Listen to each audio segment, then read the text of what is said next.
Hey guys, tonight we're going to a medieval English village on a feast day, which means you'll be arriving to the sound of badly tuned pipes, someone shouting about a goat, and the faint but unmistakable smell of ale that was brewed in someone's kitchen, poured into a clay cup, and has been warming in the sun for approximately 3 hours too long.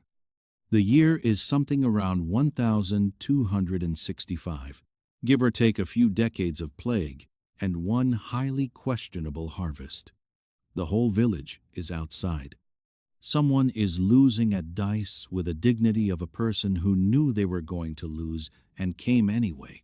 A priest is watching from the church doorway with an expression that suggests he disapproves of everything, except for the part where he's also holding a cup.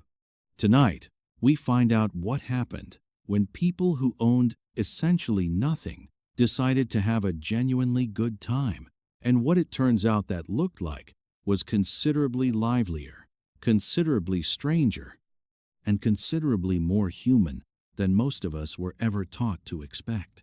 Before we get into it, let me tell you something about these people that history lessons tend to forget. Before you get comfortable, take a second to like the video and subscribe, but only if you actually enjoy what I do here.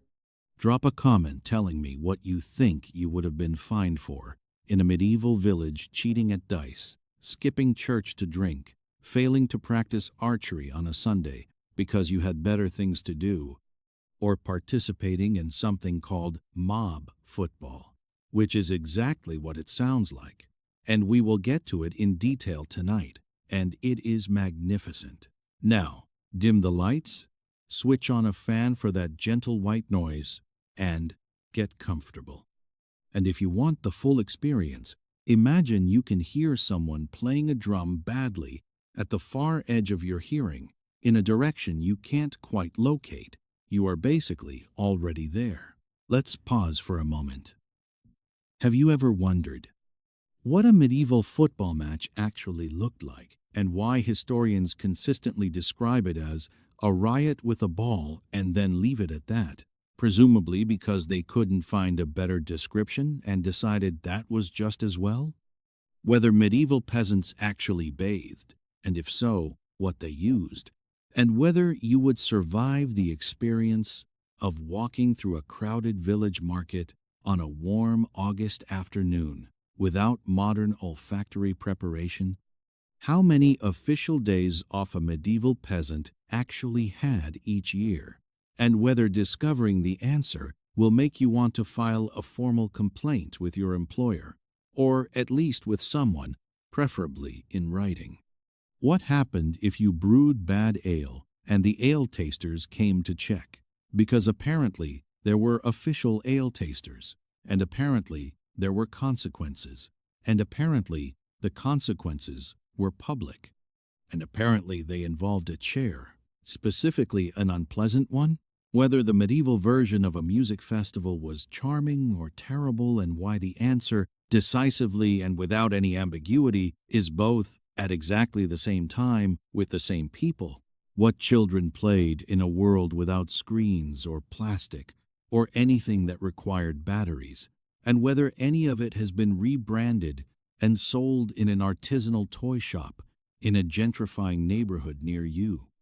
Whether anyone in a medieval village at any point in the daily social density of communal life ever just wanted to be alone for 5 uninterrupted minutes, and if so, whether they ever managed it, and what happened when they tried.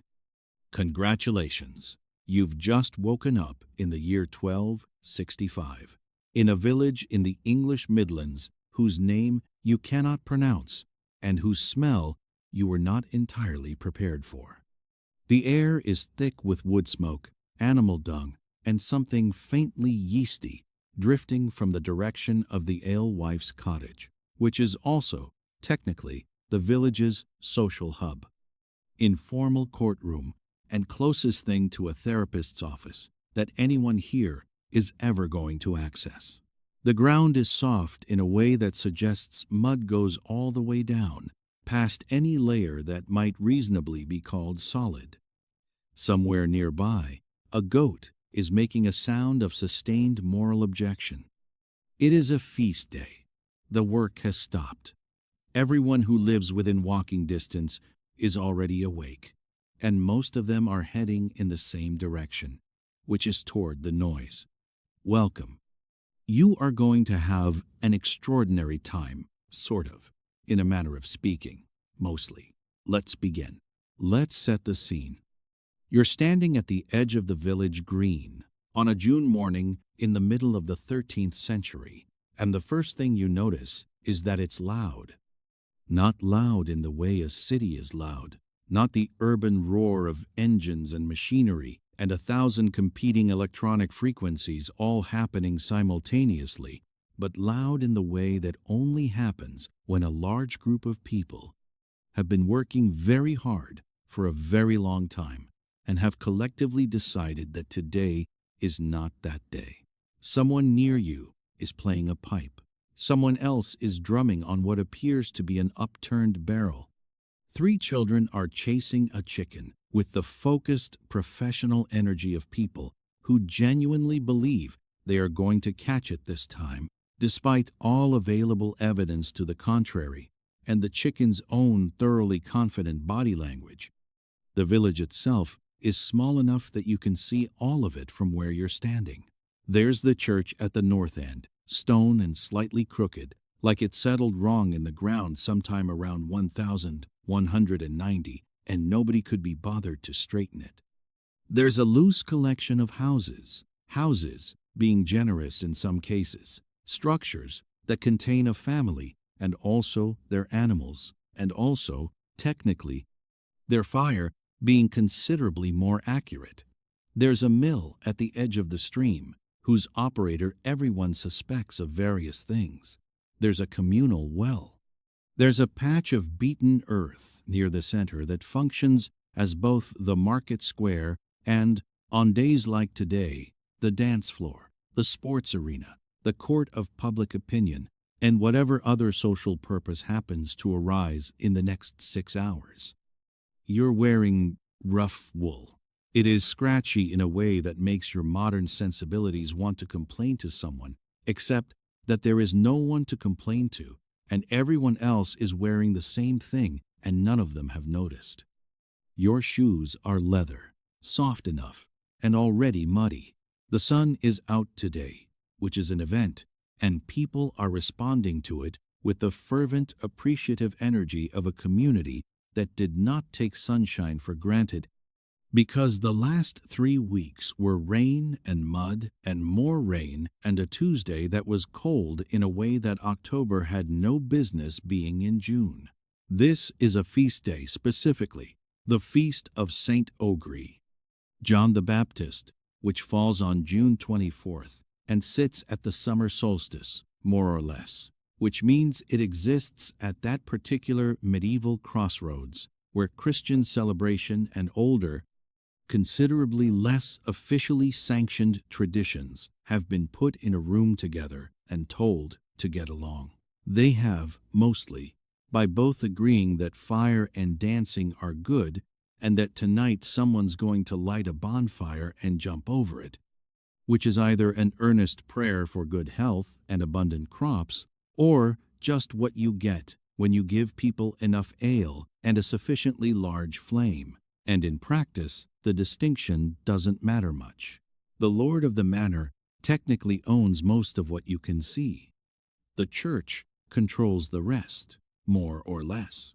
You, as a peasant, own your cottage, your kitchen garden, your strips of the common field, your tools, and your labor, all of which are already substantially committed to the Lord in rent and labor service, and to the church in tithe, which is 10% of everything you produce, taken at the source. End quote. Before you get to decide how to use any of it. And yet today, none of that applies. Today is one of the roughly 40 to 60 days per year that are officially designated as not working, and on those days, the village belongs to itself. And these people know exactly what to do with it. The noise builds as you move toward the green. Midge the goat, who belongs to Agnes the alewife, and who carries herself with the self-possession of an animal that has long since realized she is the village mascot, and stopped being grateful for the distinction is. Standing in the middle of the path, regarding you with the flat-eyed confidence of a creature that has never once moved for a person in her entire life and has no plans to start now. You go around her. This is the correct choice, and you make it quickly. By the time you reach the green, you can see the full picture. There are 60-70 people out here, which in a village this size represents essentially everyone who isn't bedridden, very newly born, or serving some kind of sentence. There are old people sitting on a log near the well with their cups. There are young people standing in groups with the performative, slightly desperate energy of people who are hoping to impress someone and aren't entirely sure if it's working. There are children absolutely everywhere, running in directions that don't correspond to anything, colliding with each other and with adults, and, twice so far, with Midge, who has not acknowledged the collisions. Welcome to medieval peasant fun. It is going to be considerably more alive than you expected. Let's talk about who actually runs this. You might assume that on a feast day, with a lord away at his manor, and the church service already done for the morning, the village green operates on a pleasant kind of anarchy, everyone doing as they please. Nobody in charge, the general consensus being that the day is its own authority. You would be wrong. There is always someone in charge. In this case, there are 3 people who believe they are in charge. They disagree with each other on almost every point of practical implementation, and the tension between their competing authorities is the invisible social structure within which everything else today will happen. The first is the Reeve. His name is Geoffrey, and he has the permanently dissatisfied expression of a man who has been appointed to manage other people's behavior and has discovered, fairly late in life, that other people's behavior is fundamentally unmanageable. The Reeve is the Lord's representative on the ground, the person responsible for ensuring that work gets done, rents get paid, and the various obligations of the manor are fulfilled on time and in full. On a feast day, his job technically disappears, but Geoffrey is not the kind of person who lets his job disappear. He walks the perimeter of the green with his hands clasped behind his back, watching, assessing, mentally noting who is drinking too much, who has allowed their children to go unsupervised near the stream, who appears to be about to do something that will require intervention or at minimum commentary. He is, in a very real sense, a medieval HR department that nobody requested and nobody is able to get rid of. The second is Father Edmund. Father Edmund is 43 years old, has been the village priest for 16 years, and has long since made his private peace with the gap between what the church officially sanctions and what actually happens in a village on a feast day. He is supposed to discourage dancing. He is supposed to monitor the games for evidence of gambling. He is supposed to project a moral gravity that serves as counterweight to the pull of ale and warm weather and the general enthusiasm of people who don't get many days like this. He nominally does represent all of these things. He is also holding a cup and has been seen twice in the last hour laughing at something old Walter said, which tells you most of what you need to know about the state of medieval moral enforcement at the parish level. Father Edmund genuinely likes these people. This makes him ineffective as a moral authority and considerably excellent as a human being, which is a trade-off he made somewhere around year 3 and has not since revisited. The third is Agnes. Agnes the alewife is 51 years old, built like someone who has been carrying heavy things her entire life and sees no particular reason to stop and she runs the village alehouse from the front room of her cottage, which is to say, she runs approximately 70% of village social life. She holds no official title. She occupies no formal office. But Agnes knows everyone's debts, everyone's secrets, everyone's family trouble, everyone's preferred cup size, and exactly what happens when you water the ale. And she has been deploying this information over 3 decades with the precision of someone who understands that knowledge is a form of power and has absolutely no intention of giving it up. The Reeve respects her. Father Edmund is, to an extent he would not publicly acknowledge, slightly afraid of her. The lord of the manor, on the rare occasions he does visit, addresses her with a deference he almost certainly wouldn't recognize as such if someone pointed it out to him. On a feast day, Agnes opens her doors, sets out extra benches, moves Midge into the back garden with what Midge's expression clearly characterizes as a personal injustice, and becomes the operational center of everything that follows. Everyone will pass through her door at some point. She will refill cups, prevent arguments from escalating into incidents, announce when the dancing is starting, arbitrate a dispute about whether the dice were loaded, mediate between 2 neighbors about something that has been simmering since February. And then, late in the evening, when the last holdouts are still sitting on her benches, talking in the slow, roundabout way that people talk when they've been drinking since midday, Agnes will begin clearing cups with the measured deliberateness of someone sending a message without saying a word. And one by one, people will read it and go home.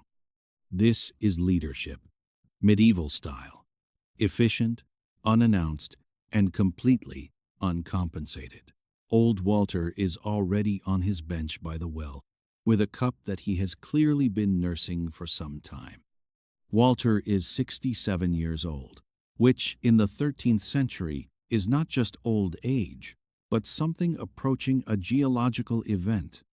He has survived famine, a serious illness that took his wife 15 years ago, a year when the harvest was so catastrophically bad that the village ate the seed grain, and the general unrelenting physical labor of a life that offered very little mercy to the body. He has strong opinions about everything, delivers them with the unhurried authority of someone who has earned the floor simply by still being there, and participates in every feast day activity with the attitude of a person who knows exactly where his limits are and has decided to slightly exceed them anyway, on the grounds that at 67 you have earned the right to slightly exceed your limits if you feel like it.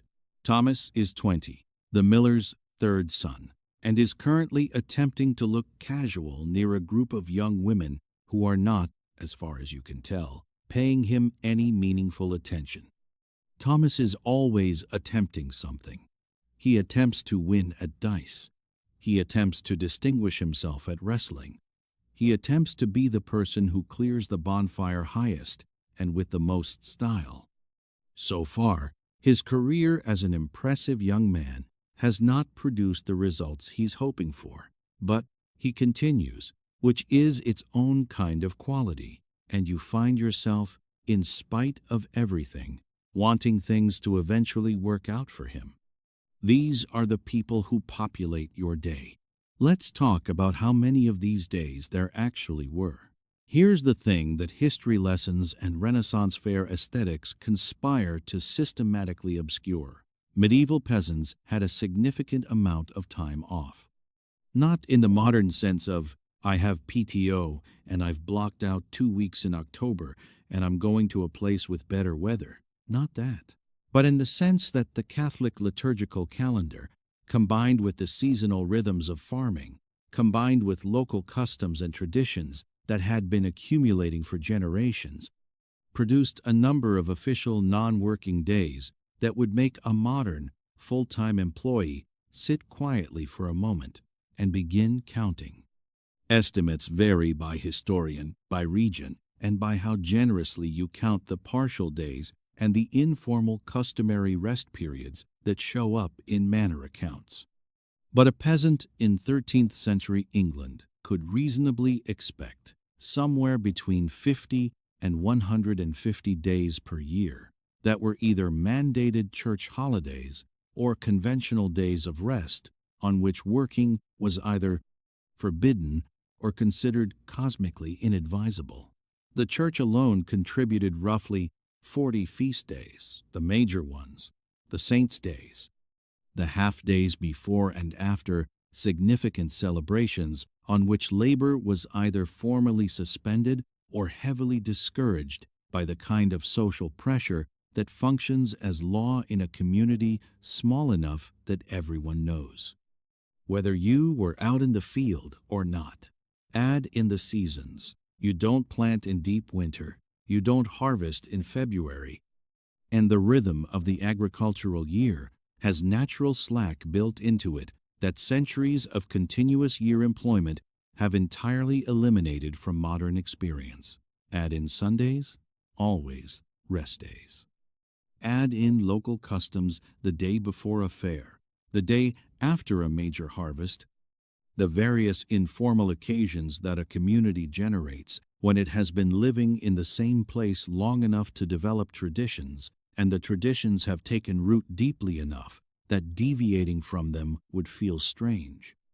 What you end up with is something that resembles, from a certain angle, work-life balance, which is a phrase that would have thoroughly confused a 13th century peasant, since work and life were not categories they had learned to experience as separate, but the math, regardless, is the math. Before you start envying a life of villanage on the basis of the holiday count alone, let's be clear about what those days off actually involved. They were not vacations in any sense you'd recognize. There was no beach, there was no room service, there was no option to stream whatever you felt like watching. The concept of doing nothing, truly nothing, alone, quietly, by choice, was essentially absent from medieval peasant life, not because they were incapable of laziness, but because leisure time was a communal thing, a collective experience, something you did together, in the same space, at the same time, following patterns that had been handed down so long they felt like gravity. You didn't select your leisure. You participated in the leisure your community had collectively agreed to have. The feast day was a social obligation as much as a pleasure, which sounds restrictive until you consider that it guaranteed you would never spend a day off alone, wondering why you don't have more friends. The calendar of celebrations was dense and specific, and remarkably diverse in character. Feast days organized by the church: Whit Sunday, Corpus Christi, the Assumption, All Saints, Christmas, Easter, and the days surrounding it. Harvest festivals that the entire community was obligated to attend and contribute to. May Day celebrations that began at dawn with the raising of the maypole and continued with dancing and games until the light failed. The Feast of St. John, with its bonfires. Hawktide in spring, when women chased men through the village and tied them up until they paid a ransom. A tradition that sounds alarming and was, by all surviving records, quite popular with most participants, and something of a disappointment to the ones who weren't caught. Shrovetide, the 3 days before Lent, which was effectively a controlled explosion of every appetite that was about to be suppressed for 40 days. Eating, drinking, dancing, football, and whatever else the village could organize before the Ash Wednesday bells rang and the world was required to get serious again. Medieval peasants were not having fun by accident. They were having fun on a schedule, collectively organized, with the structural endorsement of both the Church and the Lord, because the Lord understood, at some functional level, that a community without release valves eventually generates pressure that goes somewhere less convenient, and a church that offers only obligation and piety will not long retain the full participation of its congregation. Everyone had an interest in the feast day working, and so it worked. And it worked every time. And it has worked for so many consecutive centuries that the traditions outlasted the social structures that invented them and survive in fragments and variations to the present day. Old Walter, as you pass him with your freshly refilled cup, gestures at the green with the expansive authority of a man who has attended every feast day this village has ever held. Not as good as it used to be, he says. He says this at every one. Let's set the scene at the center of all of this. You've found Agnes's alehouse, which is not difficult because it's the building with the most people going in and out, and because there is a bush hung above the door, an ale stake, the medieval equivalent of a neon open sign indicating that ale is available within. It's a universal symbol, instantly legible without any literacy required, which is convenient because literacy is not, statistically speaking, a widely distributed attribute in this village. The ale stake says everything that needs to be said. It says, "Come in." It says, "We have what you need." The inside of the alehouse is a single large room, low-beamed, smoke-darkened from years of the fire that burns at one end, smelling of ale and wood smoke, and the particular densely human warmth of a space that has never been entirely empty of people. There are trestle tables and benches. The floor is packed earth covered in rushes that are not quite recently changed. A cat of indeterminate age and very strong opinions is occupying the end of the nearest bench, and it does not move for you, and you do not ask it to. You find another spot. The alehouse is the medieval internet. If the internet were warm and you could drink it, everything happens here first. News arrives here before it arrives anywhere else: who died, who married, whose sheep broke into whose field, and what the argument about it sounded like. What the traveling merchant from Bristol said about the road conditions east of here. What the Lord was seen doing on Tuesday that nobody is yet sure how to interpret. Arguments begin here and are resolved here, sometimes within the same conversation. Deals are made here. Jobs are offered and accepted over cups.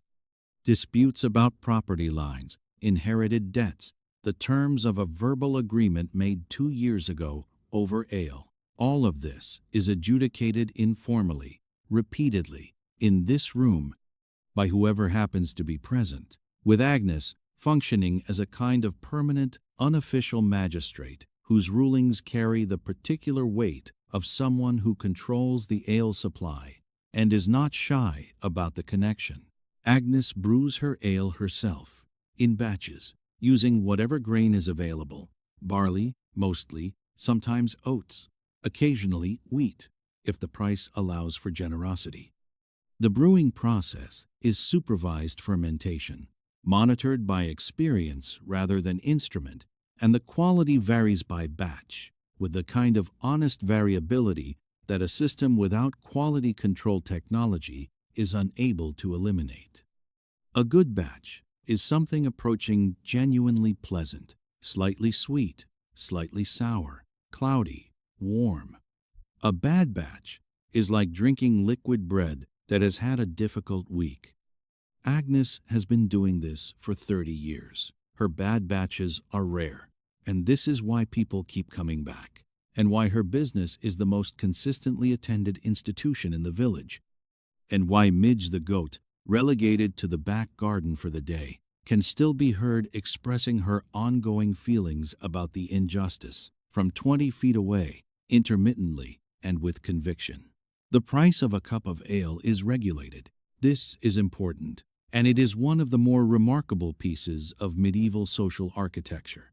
The assize of bread and ale is a royal proclamation that sets the price of both products based on the current cost of grain, a piece of consumer protection legislation that predates most things we'd recognize as consumer protection by approximately 7 centuries. Agnes cannot charge whatever she feels like.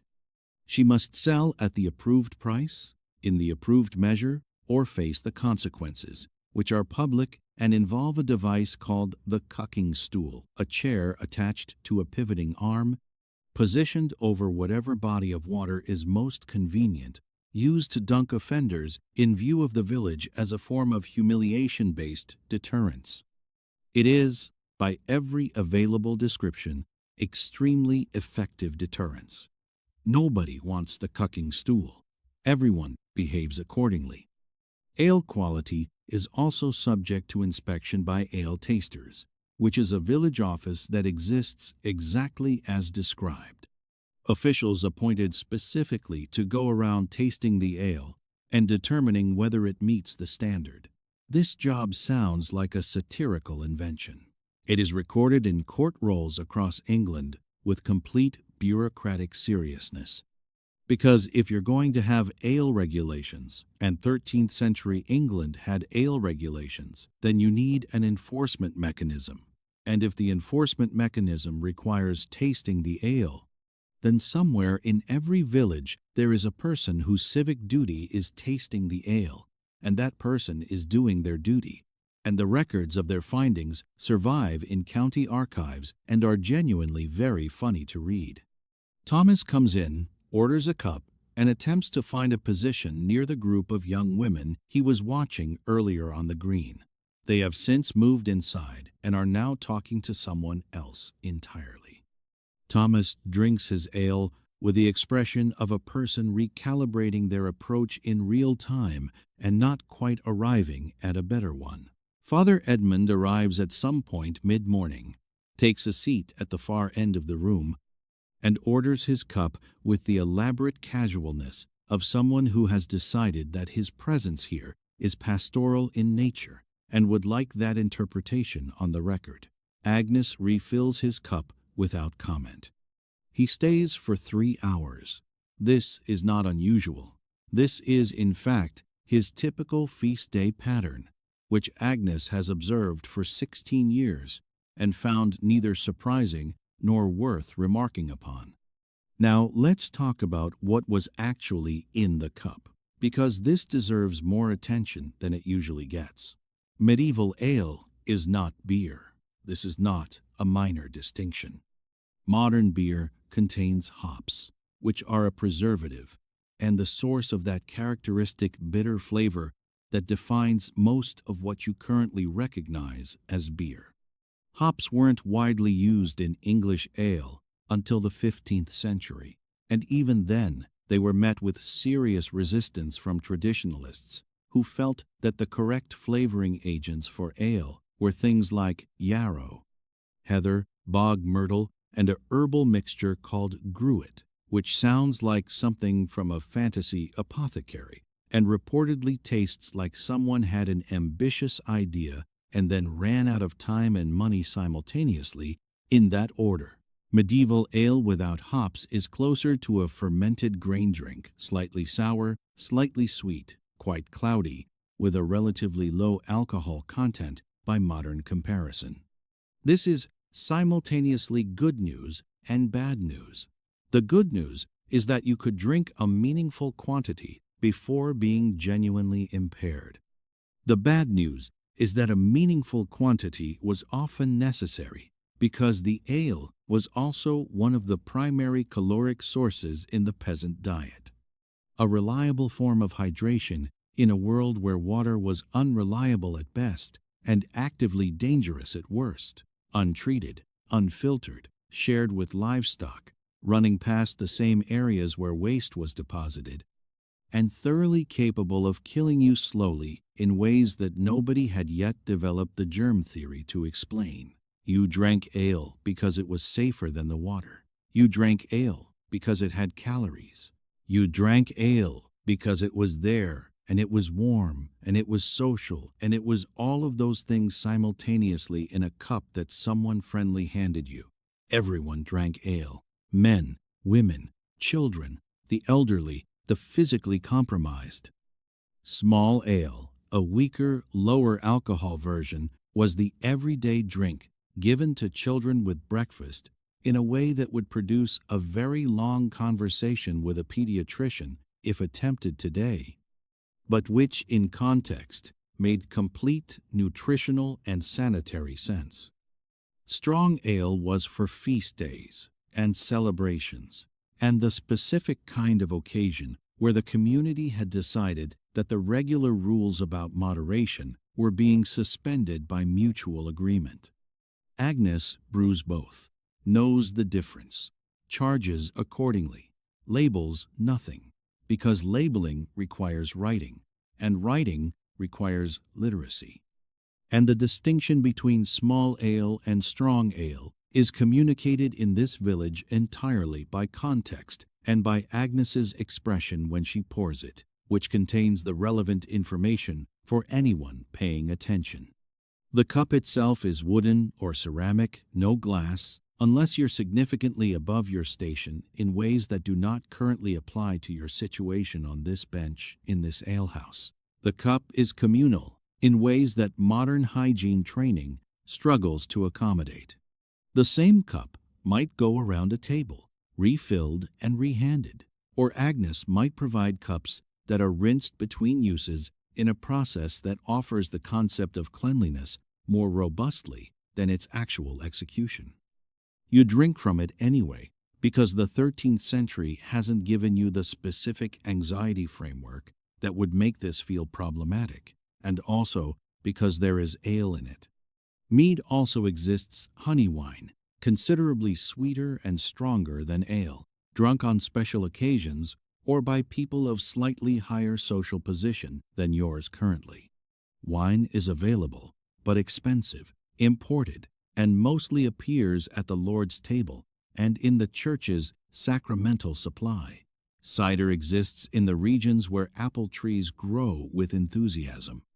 But for the vast majority of your feast day crowd, on this green, today it's ale, Agnes's ale. Ale A, brewed 3 days ago, still at its best, the warm, slightly mysterious engine of everything that is about to happen. Old Walter is now on his 3rd cup and has migrated from his log by the well to a bench inside the alehouse, where he is telling a story that everyone in the room has heard before, including Walter, who tells it anyway, because the value of a story told among familiar people is not in the novelty of its information, but in the particular warmth of shared narrative. He is telling the story about the time when he was young and the village held a football match against the next village over that lasted from dawn to dusk and ended, he says, with the ball in someone's well. The story gets longer every year. The well gets deeper. The ball gets more improbable. The key facts remain constant. None of this is exactly the point. The point is that Walter was young once and ran fast once, and the world felt larger then, and telling the story is a way of inhabiting that version of things for a little while, which is what stories are for, and which costs nothing, and which gives back considerably more than you'd expect from a story about a ball in a well. Let's not forget the games, because here's what's happening on the far side of the green, while you've been inside Agnes's alehouse, watching Walter hold court. A group of 6 men are sitting in a circle on the ground, and money is quietly changing hands. Not large money, not the money of merchants or nobles, farthings, pennies, the small change of a life lived very close to its margins, but money, which means this is technically gambling, which is technically prohibited by the same ecclesiastical establishment currently represented by Father Edmund, who is inside the alehouse and who has conducted a brief internal theological review and determined that he cannot currently observe the green from where he is sitting. He is at peace with this determination. The game is dice. It is always dice. Dice are the oldest game in the world, possibly the oldest leisure activity still practiced in recognizable form. And in medieval England, they are everywhere, in alehouses, in market squares, on feast days, in the corners of churches, when nothing official is happening. Medieval dice are made from bone or antler, usually, sometimes loaded in ways that are immediately suspected and never quite provable, and often disputed in the specific, loud, good-natured way of people who have agreed to risk money they can't spare on an outcome they can't control, and are discovering, again, the precise flavor of that decision. The rules vary by region, by the particular group playing, and by the emerging consensus of whoever is sitting in the circle, which means arguments about the rules are structurally built into the game and are, in some sense, part of it. Thomas has joined the dice game. He is not winning. You can tell this from his posture, which has shifted over 3 rounds, from confident to meditative to philosophical, and from the way he is now turning a noticeably lighter coin purse over in his hands, with the expression of someone doing arithmetic that came out negative and checking it again in the hope that the answer will change. Alongside dice, there are cards, a relative newcomer to England in the late 13th century, still filtering in from the continent, expensive enough to retain a certain novelty. There is 9 Men's Morris, a strategy board game that is essentially the more committed ancestor of tic-tac-toe, played on a board that people carve into whatever flat surface presents itself. The wooden tables of the alehouse, the steps of the church, the smooth stone surfaces of anything that holds still long enough. Agnes's board is worn into the floor of the alehouse near the door, deepened by years of pieces moved by many different hands. A record of how many hundreds of times this exact game has been played in this exact spot by people, most of whom are now in the churchyard. And then there are children's games that adults play when they've had enough ale to remember that adulthood doesn't actually require you to stop playing.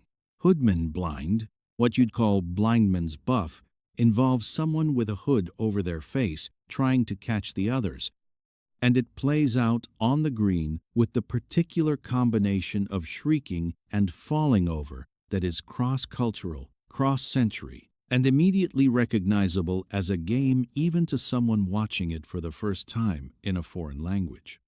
Stool ball is played mostly by women, involves a ball bowled at a wooden stool as a target, is the argued ancestor of both cricket and baseball, in genealogies that get contentious fast, and is played with the competitive focus of people who have been formally discouraged from direct competition for a long time and have decided that today they are not taking that feedback on board.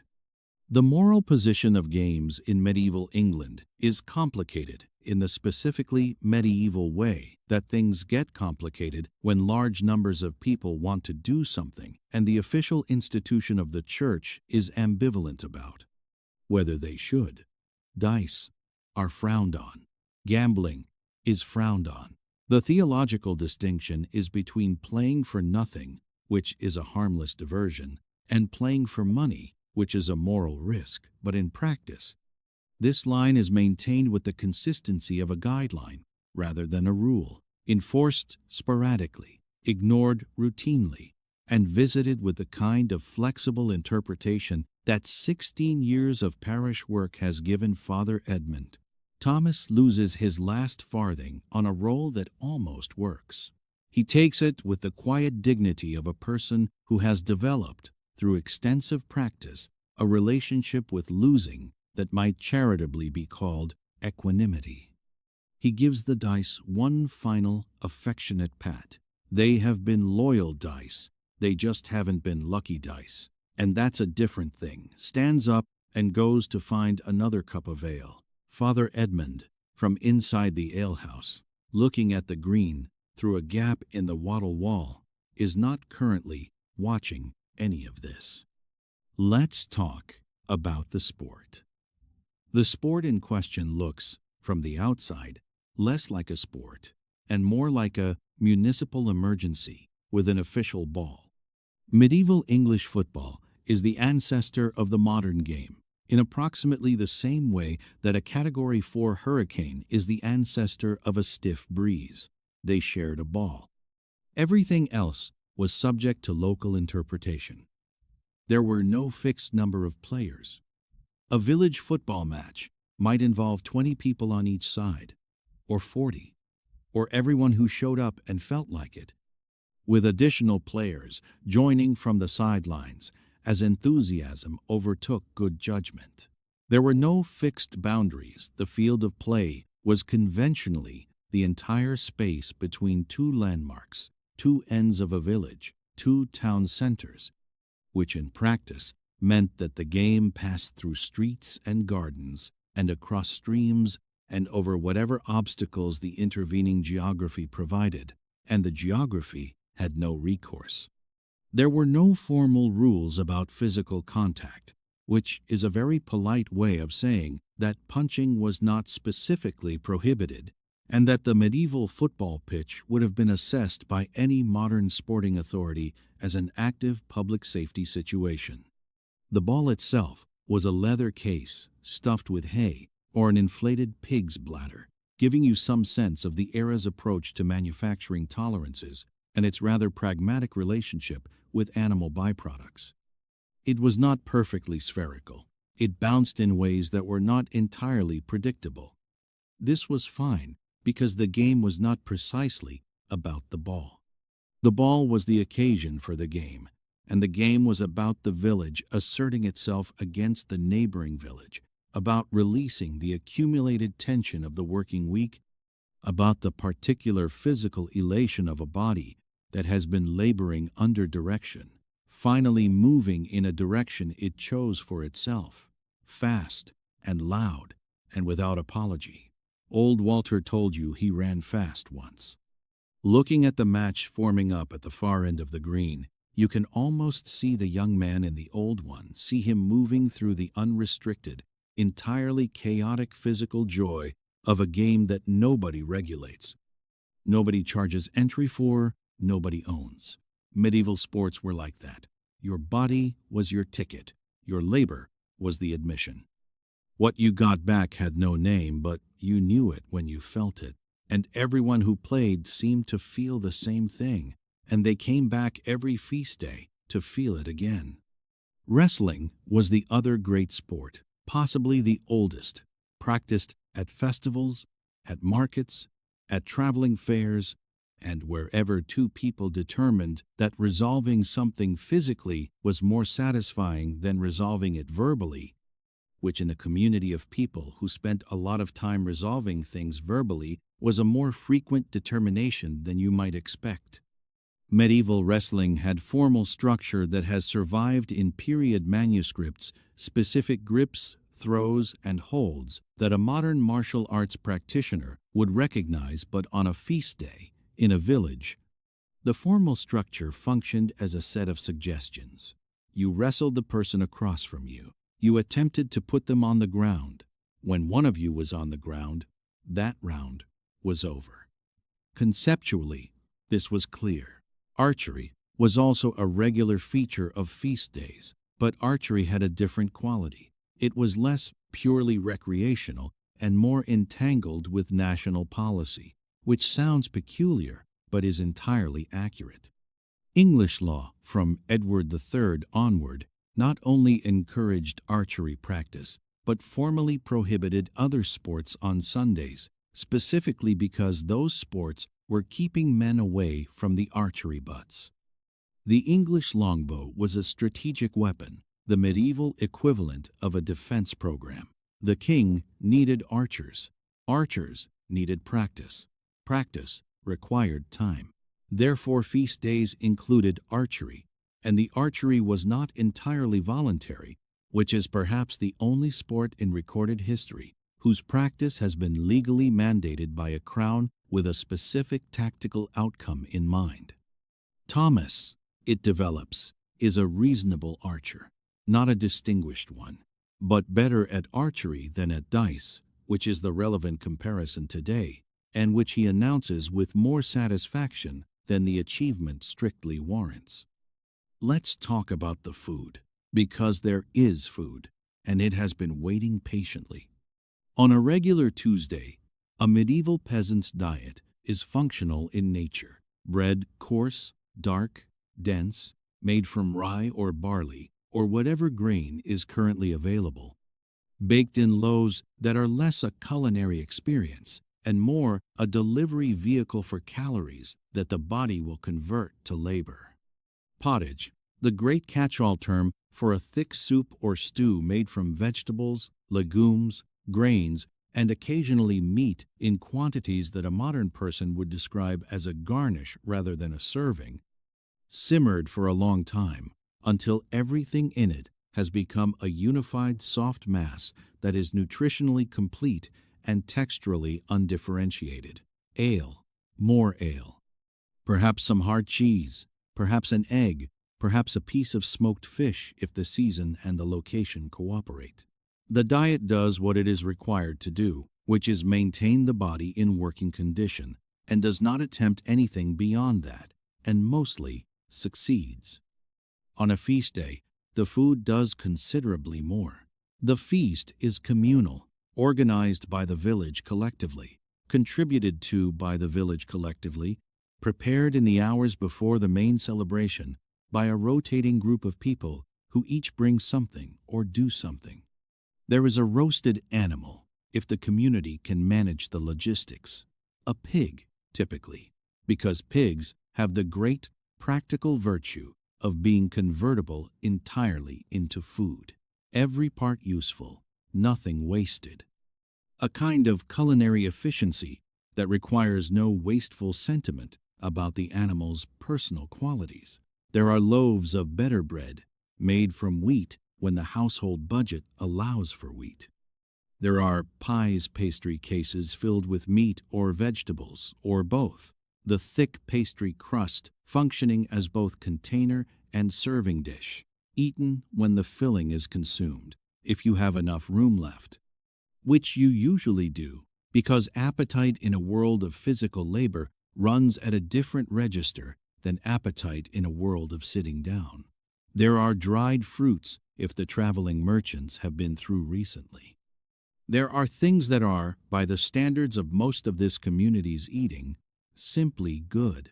The meal is eaten outside while the weather holds, which today it does, at long trestle tables arranged on the green or near whatever flat space is closest to the cooking fire. You sit next to whoever happens to be next to you. There is no seating arrangement. There is no dietary preference accommodation. The concept of personal dietary identity, eating in a particular way as an expression of values rather than as a response to medical necessity or religious obligation, is so foreign to this context that attempting to introduce it would require more time than the meal itself has available. What there is, meat and bread and ale and vegetables softened in the cooking until they have achieved a kind of philosophical humility about their original form, and something that qualifies as dessert by being sweet and edible and not the other things. There are sweet pastries if the honey was abundant this year. There are preserved fruits from the autumn. There is something involving dried figs that someone made with confidence and brought to the table and is defending against moderate skepticism. The table is full. This is important in a way that transcends hunger.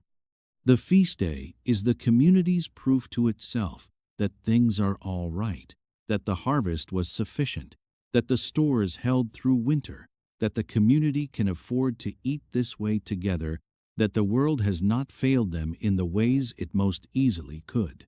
To eat abundantly on a feast day is both celebration and reassurance. It says, we made it this far. It says, we have enough. It says, today, at minimum, is good, and good is worth honoring. Father Edmund says grace, and then eats twice as much as you'd expect from the person who said it. Old Walter eats slowly and with total purpose, methodically, making no comment and leaving nothing. Thomas, by virtue of sitting near Agnes when the pork was being distributed, gets a better cut than his position in the social hierarchy strictly warrants, and has the grace to look surprised rather than entitled, which is why Agnes gave it to him. Agnes herself eats while she works, which is to say, she eats in fragments, standing between carrying and refilling and directing. Because some people are organizers even when they're supposed to be participants, and Agnes has never quite learned how to stop being the one who's keeping everything running. Midge can smell the pork from the back garden and is making her feelings known at regular intervals. Let's talk about the music, which you've been hearing all morning without quite registering as a composed thing, because from a distance it sounds like several people conducting an argument through the medium of instruments. Medieval music on a village green is not the refined, cathedral arch harmonics of Gregorian chant. Those exist, are genuinely beautiful, and belong to an entirely different world from this one, the world of the monastery and the cathedral, the world of trained voices in stone spaces, the world of written notation and rehearsed performance.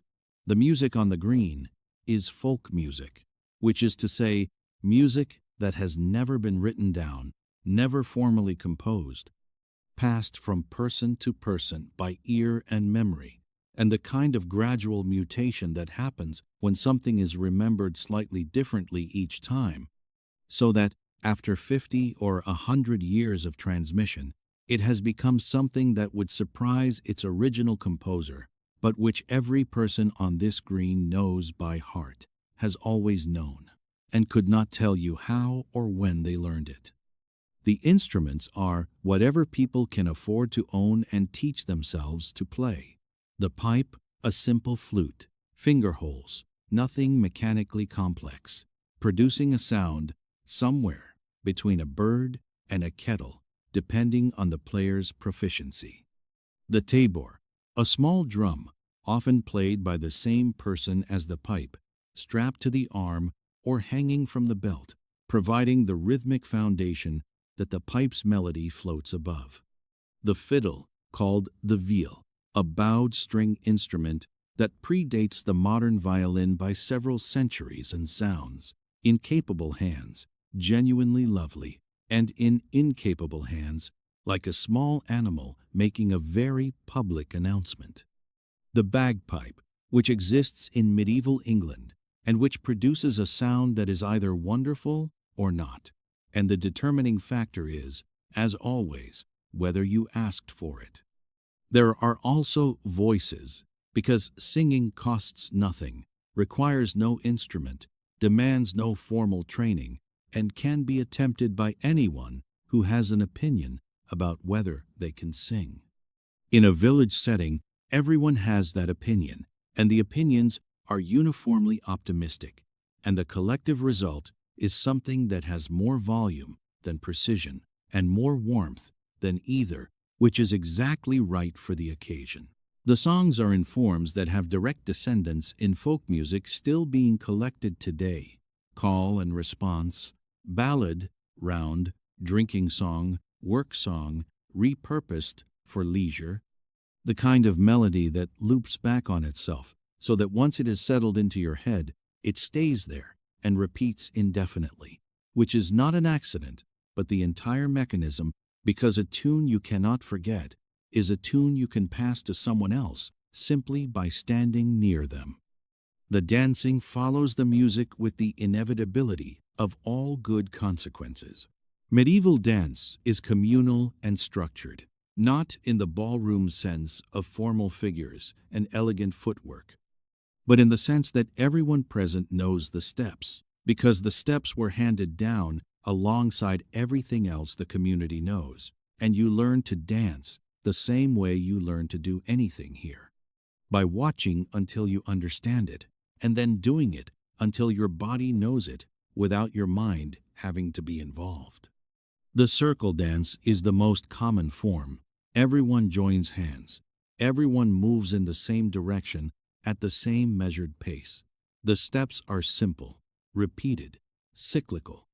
This is, it turns out, the most quietly soporific form of entertainment that has ever been devised. The rhythmic repetition, the physical movement that's just enough to feel good without being strenuous, the enclosure of the circle that creates a sense of being held by the group, the shared rhythm that begins to feel, after a few minutes, like something your body was already doing before you joined. People have been doing this particular thing for 10,000 years, in every culture, on every continent, and it still works, and the fact that it still works is not a small thing. Agnes watches from the doorway with the expression of someone who has seen this particular circle at every feast day for 40 years and finds it, without exactly being able to say why, still good. Thomas dances with too much visible effort, which is not effective but is sincere. Old Walter taps his foot on the ground in a way that is both rhythmically accurate and carefully not quite dancing, which is the precise position of a man who knows he's done his dancing and doesn't need to demonstrate anything further. Father Edmund sings quietly in a register he believes is inaudible, which it mostly is except to Agnes, who has heard him every feast day for 16 years and has never once commented on it. He has, she has decided, a genuinely good voice, and what he does with it on a feast day in a village is his own business, and considerably more pleasant than the alternative. Let's be clear about something that sounds like a contradiction but isn't. Some of the biggest parties of the medieval year were organized by the church. This appears contradictory until you remember that the medieval church was not just a spiritual institution. It was simultaneously the government, the social services department, the welfare system, the entertainment industry, and the primary mechanism for funding community infrastructure and charitable aid, all running in the same building with the same staff. And like any organization that needs to fund its operations, the medieval church had developed a practical theology of the fundraising event, which included, prominently and unapologetically, ale. The church ale was a specific medieval phenomenon that historians encounter in the records with a combination of delight and mild bafflement. A fundraising event organized by the church wardens held in the churchyard or on church grounds, at which ale was brewed and sold, games were played, and the proceeds went directly to the church's operating fund, building repairs, or designated charitable causes.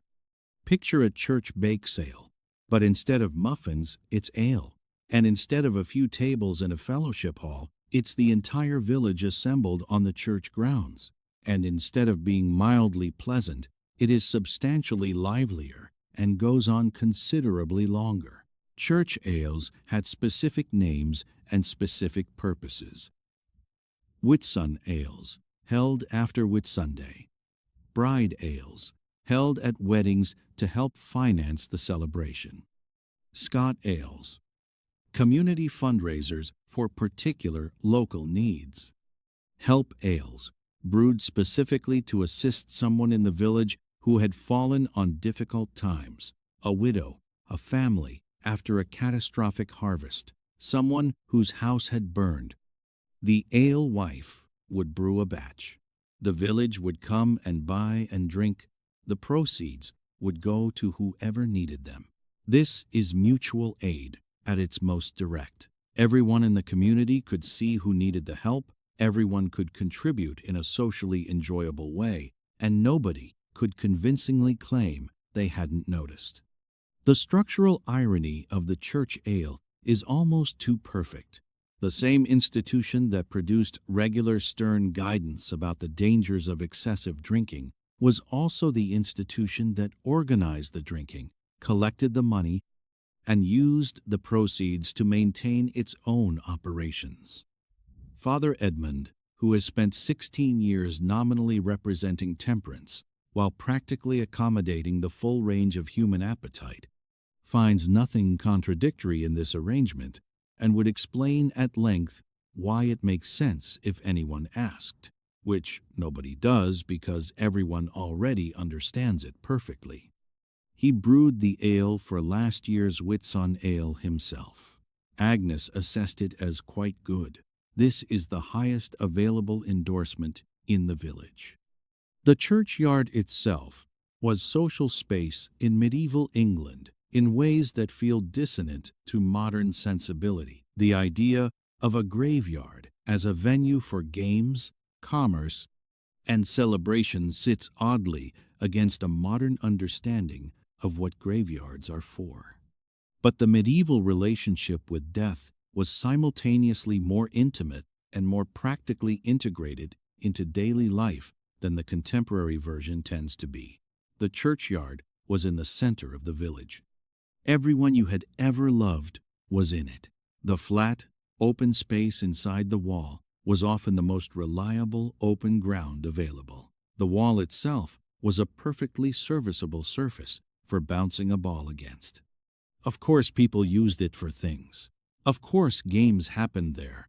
Of course, Father Edmund sometimes stood in his own churchyard watching people play against his church wall and decided one more time that he was going to let it be.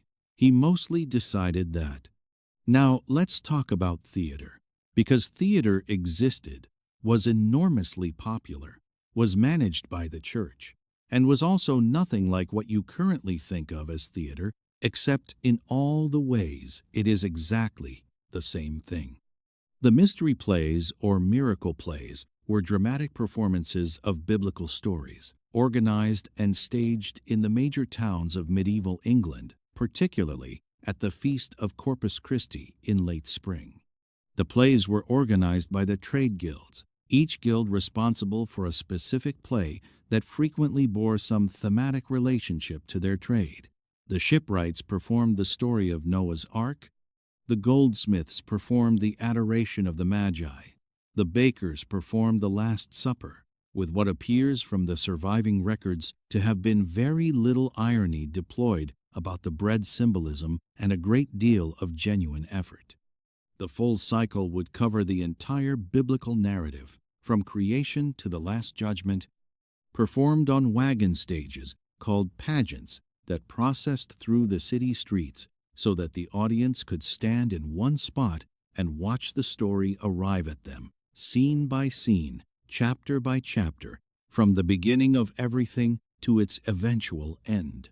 In the villages, versions of this filtered down simpler, less elaborately staged, performed in the churchyard or the market square by the more theatrically inclined members of the community, who needed no particular qualification beyond willingness and access to a costume.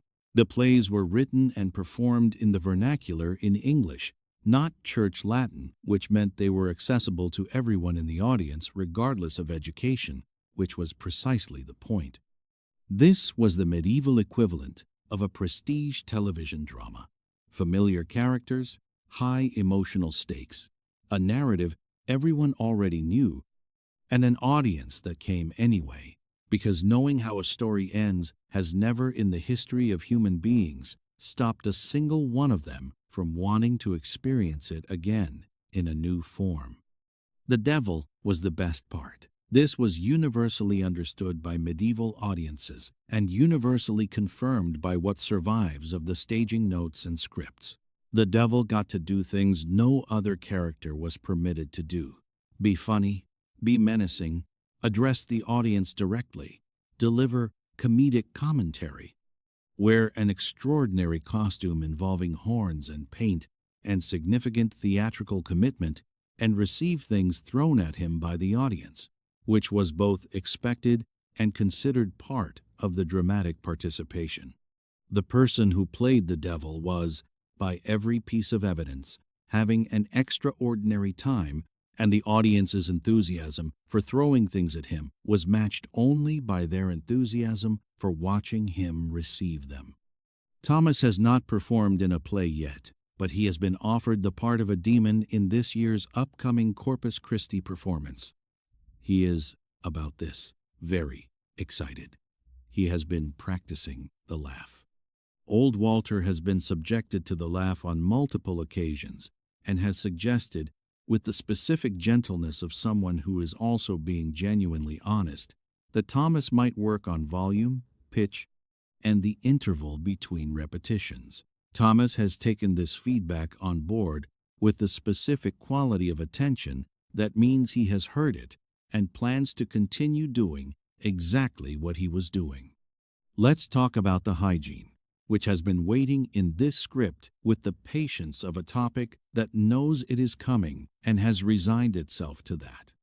The question of medieval peasant cleanliness is considerably more complicated than popular culture tends to suggest, and popular culture's suggestion that medieval people were uniformly and comprehensively filthy, never bathed, and were essentially ambulatory biological hazards is both somewhat unfair and, depending on the specific season and individual, not entirely inaccurate. The reality is more nuanced and more interesting and more human than the comedy version allows for. Bathing happened regularly, not with the frequency and infrastructure of the modern daily shower, not because medieval people lacked the desire for cleanliness, but because they lacked the delivery mechanism. A bath required water, which required fetching from the well or the stream. It required heating, which required fire, which required fuel, which required time. It required a vessel large enough to actually use, which was expensive. It required privacy, which was in structural short supply in a household where the family, any servants, and frequently the animals all occupied the same interior space. A full immersion bath was an occasional event, monthly, perhaps, or seasonally, or more frequently if you lived near a cooperative body of water in cooperative weather. But the definition of bathing, understood more broadly, was ordinary. You washed your face and hands as a daily matter. You washed before eating because that was both good manners and common sense, and the distinction between those two categories was thinner than it appears. In towns, public bathhouses existed and were patronized across the social spectrum. In villages, the well was available, and the stream was available, and the kitchen bucket was available, and people used all of them, with the degree of thoroughness varying according to the individual, the season, and the amount of time that had passed since the last significant occasion that required presentability. Your own cleanliness today is relative. You are cleaner than you were last month, probably. You have washed your hands this morning. Your clothes were washed some days ago in cold water using wood ash as a cleaning agent, and they are clean in the sense of having been subjected to a cleaning process with visible results, if not always impressive ones. Your hair has been combed. Combs exist in abundance, found in their thousands in archaeological contexts. A consistent reminder that medieval people cared about their hair in ways that the popular image doesn't accommodate. You smell like a person who has been outside in the sun for several hours, wearing wool, having a good time. In context, this is the ambient smell of the entire green, and therefore registers on nobody's perception as a smell at all. Medieval medicine is its own story of deadpan observation. The system is built on 4 humors: blood, phlegm, yellow bile, black bile, inherited from ancient Greek medicine and never substantially revised.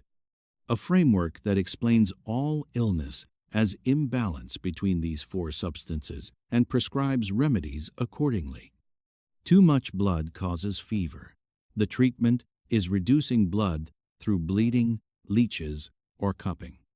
Too much phlegm causes cold symptoms. The treatment is warming measures and expectorants. The system is internally consistent and externally wrong in ways that had consequences. And the most famous consequence is bloodletting, which is the medieval medical innovation with the least impressive retrospective assessment. And yet, the herbal knowledge underlying the practice works considerably more often than the theory would predict. Willow bark contains salicin, which the body converts to salicylic acid aspirin, effectively used for pain and fever for centuries before anyone understood the chemistry. Garlic has genuine antimicrobial properties. Honey, applied to wounds, is antibacterial and wound healing in ways that modern medicine has quietly and somewhat sheepishly rediscovered. The women who gathered and dispensed medicinal plants were working from an accumulated empirical tradition that had been tested and refined across generations and that had real, measurable effects, even if the explanatory framework was wrong. Agnes keeps a garden past Midge's patch, where things grow that are neither vegetables nor ale ingredients. Father Edmund is aware of the garden. He has nothing to say about it. The line that matters to him is not between sanctioned and unsanctioned knowledge, but between what helps and what harms, and nothing in Agnes's garden has, in his 16 years of observation, ever harmed anyone. Let's talk about what actually happened when two people in a medieval village decided they were interested in each other, because it is both simpler and more publicly mediated than anything the Romance tradition would have you believe. Courtship in a 13th century village happens in public, continuously, because privacy is not meaningfully available. You see someone at the well. You work alongside them during harvest, which is communal physical labor that breaks down reserve with the efficiency of several hours of shared effort in the heat. You sit near them at the alehouse. You see them every Sunday at the church, where the informal social density of the service and the churchyard afterward provides more legitimate opportunity for interaction than the formal proceedings would suggest. You dance near them in the circle on the feast day, which involves holding hands and moving in the same rhythm and is probably the most officially sanctioned form of heterosexual physical proximity available in a supervised public setting. The community watches. This is not incidental. The community's interest in who is pairing with whom is not prurient so much as structural. In a village where everyone's circumstances are materially affected by their neighbors, where land and labor and obligation pass through family units, where the arrangement of households determines the arrangement of work, the question of who is going to marry whom is a genuinely public matter with genuine public consequences. The community watches because it has a stake, and because it has a stake, it has opinions. And because it has opinions, it has mechanisms for expressing them. The charivari, known in England as rough music, was the most theatrical of these mechanisms, a noisy, often masked procession past the home of a couple whose arrangement the community found objectionable. With pots and pans and improvised percussion and whatever instruments were available, producing the most sustained and concentrated noise possible. The targets varied: a widow who remarried too quickly after her husband's death, a couple whose ages were conspicuously mismatched, someone known to be conducting an affair. The charivari was embarrassing, and it was intended to be embarrassing. And its effectiveness as a social control mechanism rested entirely on the fact that everyone in the community understood exactly what it meant when you heard it at someone's house, and that everyone's window was within earshot. Margaret, the young woman Thomas has been watching all day, is 17 and observant. She has been aware of Thomas's attention for some time. She has positioned herself near Agnes partly for the social cover that proximity to the most respected woman in the village provides, and partly because she has decided that if Thomas is going to do anything other than look at her, he is going to have to actually cross the green and do it, which Agnes, from her doorway, has also noticed, and is, in her own way, waiting for. Thomas is, as old Walter put it with characteristic brevity, building to it. He has been building to it for 3 feast days. Old Walter says this without looking up from his cup. Thomas says nothing. Midge, from the back garden, makes a sound that functions in context as commentary. Let's set the scene for the moment when the day goes sideways, because the day always goes sideways. And how a community handles the moment it goes sideways tells you more about it than any feast day celebration. It's mid-afternoon. The ale has been flowing since late morning. The wrestling happened, and Thomas did not win, but neither did he disgrace himself, which is a distinction he is maintaining with some care. The music is louder than it was 3 hours ago. Someone's dog has gotten into the communal food table and made off with something and is currently being pursued across the green by 2 men, and the dog's owner, at a pace that suggests everybody involved is operating at reduced reaction speed. Midge has escaped from the back garden, nobody knows how, and Agnes has stopped trying to understand how. And Midge is now standing in the exact center of the dance circle with the bearing of an animal that has always considered this her rightful space and views the dancing as a temporary and impertinent occupancy. And then the Lord's messenger arrives. Not the Lord himself. The Lord is at his manor several miles away and attends feast days in this village approximately never, except insofar as he attends everything on his estate through the mechanism of the reeve and the obligations and the financial relationship that structures all of their lives. His messenger is a young man on a horse, noticeably more prosperously dressed than anyone on the green, and visibly aware of this. He arrives at the edge of the celebration with a sealed letter, the kind of document whose presence at a feast day means that something is being required or imposed or announced, and none of those options are the ones the green was hoping for. The noise diminishes, not to silence, but by several unmistakable degrees, in the particular way that happens when institutional authority appears in a space where it had been temporarily absent, which is exactly the same way it happens in any modern workplace. When a senior manager appears unexpectedly, because the response to power arriving uninvited is the same across every century and social arrangement, which is to try to look occupied or at minimum innocent. Geoffrey the Reeve comes forward. This is his moment. After a morning of watching people do things he could not quite properly intervene in, the messenger is his, the letter is his, to receive and manage, and his expression is the expression of a man finally given the role his entire nature was constructed for. He takes the letter. He examines the seal with thoroughness. He carries it to Father Edmund, because Father Edmund can read, which Geoffrey cannot, which is a fact both of them navigate with the mutual tact of people who have worked alongside each other for years and know which things are better left unaddressed.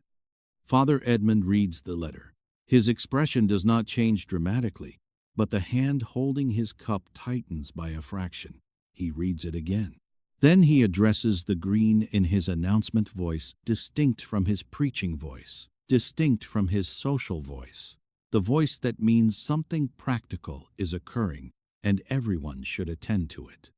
The Lord is requesting that the harvest labor begin a day earlier than the established schedule, the Feast of St. Peace. Bartholomew, which falls in late August and which traditionally marks a rest day before the intensive harvest work begins, is being cancelled this year. The harvest conditions suggest the timing is urgent. The green receives this in the way communities have always received bad news delivered from above, a moment of quiet followed by a murmur, followed by a network of simultaneous conversations that are each individually below the threshold of official protest and collectively loud enough for everyone present to hear. Someone says something that produces laughter, not happy laughter, but the specific variety that functions as a pressure valve that releases the energy it would not be safe to direct anywhere identifiable. Old Walter makes a sound that is not quite a word. Agnes says nothing at all, but refills her own cup with the measured deliberateness of a person storing something. The messenger, having delivered the message, would prefer to leave. Nobody is threatening him. The crowd is a textbook example of medieval compliance. Nobody will say anything recordable. Nobody will do anything punishable. But the atmosphere has shifted in a way everyone can feel, and nobody is pretending not to. The feast day has acquired an asterisk. The celebration has been reminded of its context. Father Edmund says, quietly, to nobody in particular, that they might as well enjoy what's left. They do, because what else would you do? The music restarts. Midge is retrieved from the dance circle and returned to the back garden with what Midge's entire posture communicates as a formal protest. Thomas, in the decision that Agnes will later privately identify as the best one he made all day, crosses the green to where Margaret is sitting, says something, and Margaret laughs, an actual laugh, unperformed, the kind that happens when something genuinely strikes you as funny rather than when you're being polite about something that wasn't. And the evening begins to arrange itself around the bonfire someone has been building at the edge of the green since late afternoon.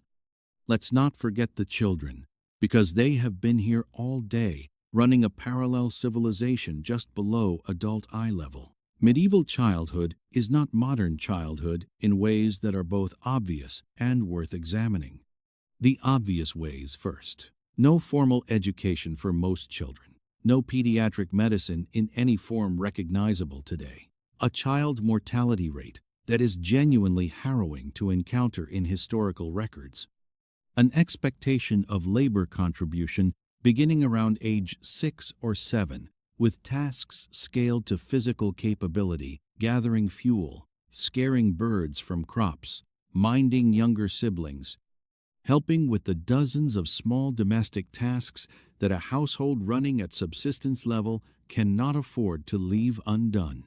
Childhood was not a protected state in the modern sense, a legally and socially enforced period of developmental priority and shielded experience.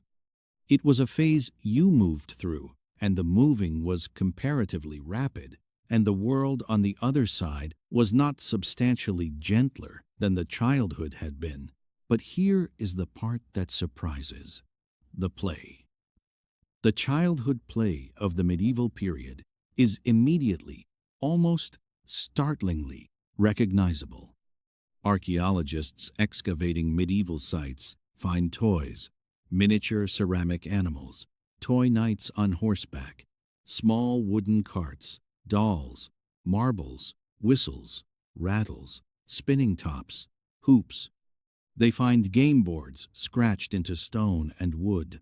They find the physical record of games played in the same spaces where adult life was conducted, in the churchyard, in the market square, against the walls of buildings.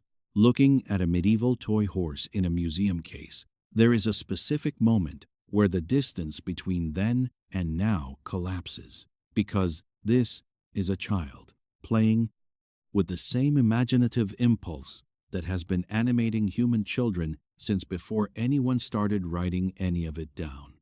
The children of the village on your feast day are organized among themselves by a social hierarchy that is completely invisible to the adults and entirely legible to anyone paying attention at the right level. There is a leader, not necessarily the largest or the oldest, but the most vivid, the one who generates the games, who proposes the dares, who arbitrates the disputes with a combination of authority and speed that the group has elected to recognize. There are lieutenants. There are followers. There are outliers who participate on their own terms and are tolerated because they add something the group needs. This structure would be entirely familiar to anyone who has watched children play in any era, in any culture, anywhere in the world, because it is not a learned structure but a spontaneous one. generated by the same social dynamics that produce hierarchies in adults, only faster and with more running. They play tag. They play hide and seek. They play with sticks in ways that shade continuously between sword fighting, building, and something that shares the basic energy of striking a ball with a flat surface, which is one of those activities that human beings apparently reinvent independently whenever they are given a stick and a ball and no competing obligation. They jump things. They race. They argue about the outcomes of things with the passionate specificity of people for whom the outcome of this particular race, right now, is the most important thing currently happening in the world. One small girl, about 8 years old, is sitting by herself under the oak at the edge of the green, and she is braiding grass, not making anything with a purpose. Just braiding one strand over another, repetitively, her face entirely focused in the meditative way of hands that are busy and a mind that has gone somewhere quiet. She hasn't noticed that a goat is standing approximately 12 inches to her left and getting closer with the patient interest of a creature that has found something it's curious about and has nowhere else to be. It is, of course, Midge. She has escaped again. Nobody knows exactly how. Agnes has stopped asking. Let's talk about what people dreamed of. The literal answer first. Medieval peasants slept communally. In most configurations, the family in one room, often with servants or apprentices if the household had them. Sometimes with animals in cold weather, when the alternative was animals freezing in an outbuilding, and animals are expensive, so you made practical decisions. The bed for someone doing reasonably well was a straw mattress on a wooden frame covered with available blankets, which were fewer than warmth would prefer. For someone doing less well, it was a straw pallet on the earthen floor, covered with a coat or a cloak. You slept in your underclothing. You slept when it was dark because candles and tallow were resources with cost attached. You slept deeply and fully because the body that has been in sustained physical labor since before sunrise does not require elaborate persuasion. And in that sleep, what happened? The dream literature that survives in medieval England comes mostly from the literate classes, but the folk imagination of dreaming is preserved elsewhere, in the stories people told each other, in the oral tradition of the village, in the shared imaginative inheritance that circulated without being written down and survived precisely because it lived in people rather than in documents. The stories tell you what the dreamscape looked like, what people wanted when they imagined freely, what the gap between the world as it was and the world as they wanted it to be actually contained. The land of cocaine was the most persistent of the escape fantasies, a satirical paradise that circulated throughout medieval Europe as a shared joke with a serious undercurrent. In cocaine, the roasted pig walks toward you already carved, presenting itself. The houses are built from food. Work is prohibited by law. Sleep is the only labor required. It is clearly a joke nobody seriously expected to find this place, but it is also an extremely precise document of exactly what was missing from actual life, expressed by inverting it. No hunger in cocaine. No labor, no lord, no tithe, no obligations that arrive in the form of a sealed letter at a feast day. These are not random absences.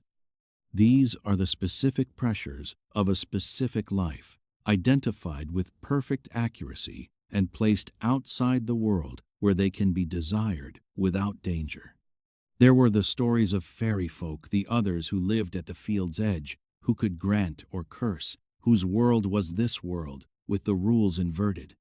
The fairy encounter narratives share a consistent structure. Someone crosses into the other world, finds it disorienting and pleasant, stays longer than intended, and returns to find that time has passed differently, that the gifts from that place don't quite work in this one, that you cannot bring the other world back with you. The story is about the difference between the world as it is and the world as it might be, and about the specific emotional cost of wanting the second one too much. It is also, in the structure of its warning, a story that was safe to tell. You could dream of the other world as long as you returned. The saints' stories served a different function: escape, through identification, through the template of a life that mattered, regardless of social position. The saints had been poor, conspicuously, frequently poor. They had been ordinary. They had been overlooked by the structures of power around them, and they had been chosen anyway. Their obscurity, not the whole of their story. Their dignity, not dependent on anyone else's recognition of it. The hagiographic tradition is, at one reading, a vast literature that tells ordinary people continuously that their invisibility to the powerful is not the truth of what they are. Old Walter knows all the saints' stories. He tells them in the evening, sitting by the bonfire as it dies down, in the slow way that stories are told when the audience is going to sleep eventually and doesn't need the narrative to hurry. He is not a performer. He has no interest in the performance of storytelling, in the voice or the gesture. He is a keeper. The stories he tells were told to him by someone old when he was young, and he tells them to Thomas, who adds something he made up and will tell them to someone younger. And the thread continues whether or not the details are accurate, because the accuracy the thread carries is of a different kind than factual correctness. Thomas, this evening, listening to Walter at the edge of the bonfire, is paying more attention than he typically gives to anything. Margaret is sitting next to him. This is relevant. Let's talk about the long winter nights, because summer feast days are one register of medieval leisure, and the fireside in February is an entirely different one. And the second one is where the deepest things happen. Winter in a medieval English village is the season of contraction. The agricultural work slows to near standstill. Nothing to plant, nothing to harvest. The animals in their shelters, the fields resting under whatever weather the sky decides to send. The world contracts to the diameter of the fire, and in that contracted world, all the social energy that expanded outward in summer turns inward and intensifies. People spend winter evenings with each other in a density of shared time and shared space that has no modern equivalent, and they fill that time with what they have in surplus, which is each other and their collective memory. The fire is the center of everything. One fire, in a house without chimneys. In the early medieval period, the smoke rising through a hole in the roof, filtering through the thatch, depositing a layer of soot on every surface and blackening the interior by degrees until the ceiling has become an archive of every winter's worth of burning. You sit around it in concentric rings of access. The old and the cold closest to the heat, the children in the ring of light just beyond, the animals at the far edge on the coldest nights because their warmth is a contribution to the room's temperature, and their presence is cheaper than letting them freeze in an outbuilding.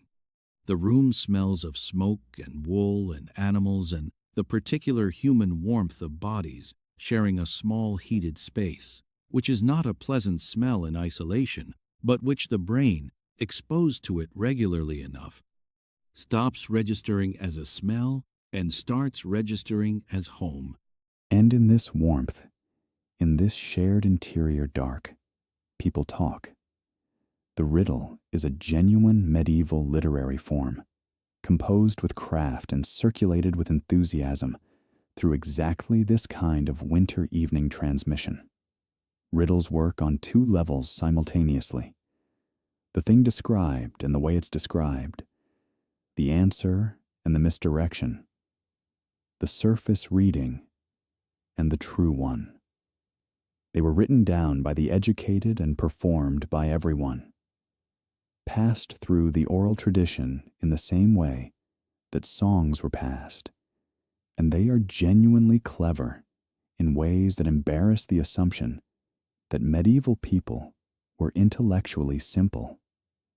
I am the world's wonder, for I make women happy, a thing of great benefit to neighbors, of harm to none who dwell in the cities, though I stand in my place and they come to me, high and low. The answer is a well or a churn. The riddle is not. Medieval people played with language in the dark, and it worked. And it was enough. The handiwork continues through winter evenings. Spinning. Women spinning wool by firelight. The spindle turning with the meditative, repetitive motion that produces something useful and also occupies the hands well enough to leave the mouth free for talking. Carving. Men working wood into the domestic objects the household needs, the tools, the implements, the small functional decorations that don't need to exist, but exist anyway, because the human hand, given material and time, makes things.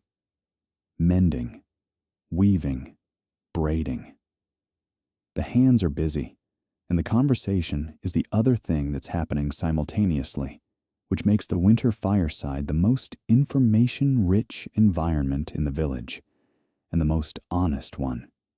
Because when people are occupied and relaxed and have nowhere else to be, they say true things. The winter stories are different from the summer ones. Longer, more deliberate. The summer story is for outdoors, for the feast, for the crowd moving in the sun. The winter story is for indoors, for the fire, for the child who is still awake but getting quieter, for the adult who is willing to be taken somewhere by a well-told narrative. The winter stories go somewhere deep. The shapeshifters, the long journeys, the people who wandered from the fire's light and what they encountered in the dark, the things that exist at the edge of what is known and are not always hostile, but are never entirely safe. These stories have been passing through this community for longer than anyone can remember, picking up additions and losing details, shifting slightly with every telling, always remaining recognizable as the same story underneath. Father Edmund comes in winter evenings, rotating through the households of his parish. He comes because it is his pastoral duty, and because the priest's presence carries a blessing, and because on the coldest nights of January, he is himself a person who would rather be near a fire with people than alone in his cold church house with his thoughts. He sits by the fire and tells the stories in his versions, Christian frames over older structures, saints where the earlier stories had wise women, angels where they had fair folk, and the bones of the narrative underneath are the same bones, and everyone knows it, and nobody mentions it, and the stories work in both versions and always have. Midge, on the very coldest nights, is allowed into the cottage. She lies in the corner and breathes in the slow, steady rhythm of an animal with no concerns about tomorrow. In the depth of night, when everyone is asleep and the fire has banked to a red glow at the bottom of the hearth, the cottage is as quiet as anything you can imagine. A complete, enclosed, fully inhabited quiet. Everything that matters to anyone in the room contained within these walls and this warmth and this breathing darkness. And it is enough. It is exactly, precisely, completely enough. Let's step back now, late in the evening, with the bonfire settling and the music done for the night, and say the thing that needs to be said clearly. These people were tougher than you. This is not an insult to you. It is an observation about what they survived, the conditions under which they survived it, and the fact that they didn't merely survive, but also organized, celebrated, competed, sang, laughed, loved, argued, and built a social life so dense and so communally rich that modern sociologists study its structures as models of mutual aid and collective resilience.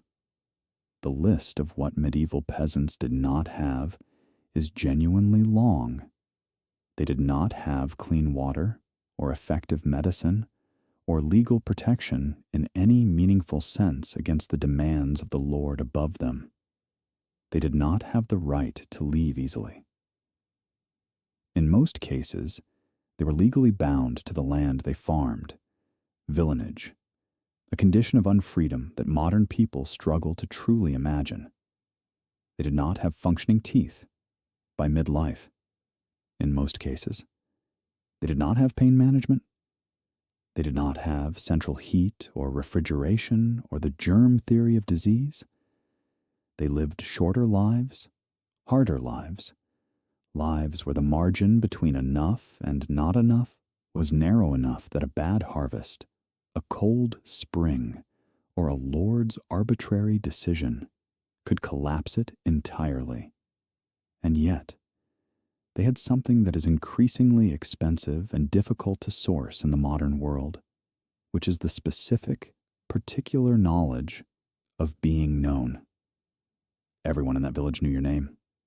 Everyone knew your family, your history, your failures, your abilities, your preferred cup size at Agnes's, your personal history with dice, what you were like at 19, and how you'd changed.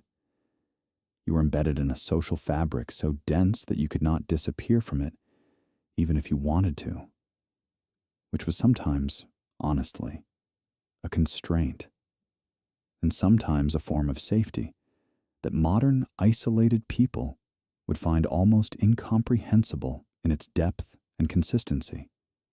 The community held you, not always gently, not always with perfect fairness, but it held you. And it showed up for your harvest, your wedding, your children, your illness, your death. And the holding was real, and it was consistent, and it was what made everything else survivable. The games were real. The music was real. The dancing was real, and made sense, and had been working for 10,000 years before anyone in this village was born. The ale was real. Thoroughly real in every sense. The laughter was real, and the stories were real, and the friendships forged in Agnes's alehouse, and on the green, and by the fire on a February evening were real, in the way that shared experience always makes things real, which is the only way that matters. These bonds sustained people through conditions that would break most of us in a week, which is not a moral failing of ours, but a simple observation about what sustained use of those muscles requires. Old Walter knows this, in the way that people who have lived long enough to have lost nearly everything and still gotten up in the morning tend to know things, not as a philosophy, but as a fact of experience, a thing the body knows before the mind has articulated it. Agnes knows it and runs her alehouse accordingly, and never lets the cup run dry if she can help it, because she understands that a full cup is a form of care and a form of faith, and that faith in the continuation of the feast is how you make it to the next one. Father Edmund knows it, sitting by the fire in January, telling the stories, and looking at the faces of the people listening, and thinking whatever priests think when they see their congregation clearly, and are, despite themselves, glad. Thomas will figure it out. Give him time. He's building to it. Midge already knows. She has always known. She stands at the edge of the bonfire tonight in the late orange light, not moving for anyone, watching everything, and her expression. If a goat can be said to have an expression that communicates anything beyond mild and permanent judgment, is the expression of a creature that has seen everything there is to see of human beings having a good time in difficult circumstances, and has concluded that the whole endeavor is, on balance, worth it. Let's end here, in the quiet after the bonfire. The thing that made all the rest of this possible, the feast and the games and the music and the long winter stories, is also the thing that is most difficult to translate cleanly into modern terms, because modern life has largely disassembled its component parts and not found a single thing that replaces them. The thing is, these people had nowhere else to be. Not in the sense of being trapped, though they often were, but in the sense of being fully located. The village was the world, most days. The same faces across the same table, in the same alehouse, the same voices in the same circle dance, the same stories told by the same people, in the same order, around the same fire, year after year, the whole of your life taking place in a space you could walk across in 20 minutes and could describe in your sleep, because you have walked it every day of your life, and your sleep is full of it. This sounds like deprivation. And sometimes it was. The ones who needed more sky, more possibility, more world than the village contained sometimes left, took to the road as seasonal laborers, or traveling merchants, or monks, or soldiers, or pilgrims, trading the security of belonging for the freedom of movement. But for most people, most of the time, the limitation was also the condition of depth. You really knew these people. You had known Walter since you were born. You had known Agnes since she first lit her ale stake. You had watched Thomas try things and fail and try again, and understood that the trying was the point, and you would be there when he eventually got something right, and you would remember the whole arc of it, and the success would be richer for that memory. There is a kind of life that modern arrangements have largely made unavailable, which is the life of people who are fully present to each other across a long period of time in a small space. The medieval village, at its best, was a proof of concept for that life. It contained everyone, not just the people you'd choose, but the people you wouldn't. All of them bound together by geography and by the shared requirement of continuing, by the daily negotiation of proximity and the long accumulation of what that proximity produced.